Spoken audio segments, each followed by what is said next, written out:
Jim Beam, Winter Reserve. Posted a picture of this the other day. A lot of people were pointing out to me that it's notes of vanilla and cinnamon and not flavored. I wasn't sure why. I was like, yeah, I know the difference. But then I started getting a lot of comments of people who were disappointed. Like they were buying this in hopes that it was like a vanilla and cinnamon flavored whiskey. So basically notes is like hints. Like this is just a bourbon. And when you drink it, in all bourbons, you're usually getting hints of things in it. It's not prominent. It's just like hints. And the more complex the bourbon, the more hints of different flavors you're going to pull out of it. So when this says hints of vanilla and cinnamon, it's going to be like drinking a bourbon. You're just going to get some notes in there of vanilla and cinnamon. So if you're hoping this is going to be like vanilla Jim Beam, it's not going to be anything like that. Most flavored spirits, you're not getting a lot of what the base spirit is coming through. Like a lot of times people will leave comments like, Screwball's my favorite whiskey.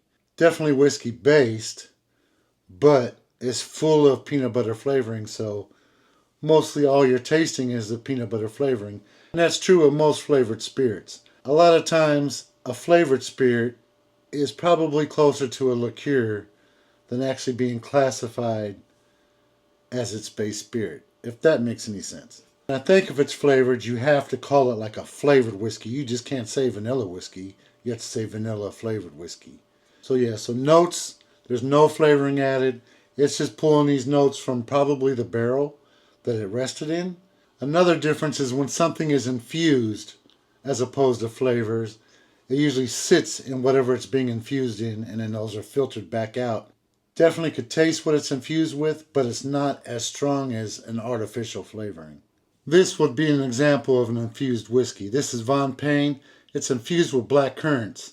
So basically they take their bourbon, they throw a bunch of black currants in it, let it soak and infuse for a while, then filter the black currants back out.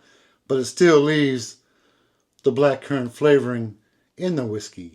But you're getting a lot more whiskey coming through than you would with an artificially flavored product. Now, as far as Jim Beam goes, I'm not a huge fan of the white label Jim Beam. It's okay for what it is. It's low price. It's great for mixing. It's not something I would sip on. Then during the summer, they came out with the Sunshine Blend. I really like that one, though. So I'm hoping this one kind of follows suit. Looks like we got a screw off top. Here's what we're looking like.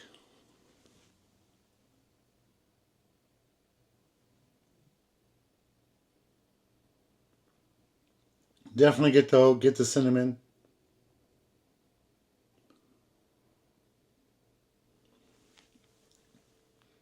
Maybe like a caramel on the nose. Cheers.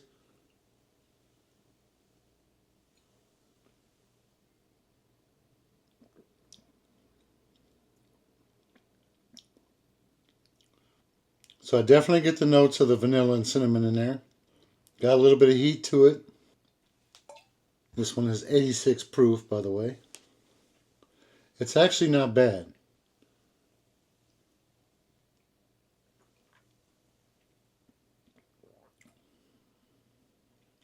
Definitely a sweetness in there. But for a $25, $30 whiskey, definitely, it's pretty smooth. I'm not mad at it. Probably a little bit bigger of a fan of that Sunshine Blend. But this isn't bad.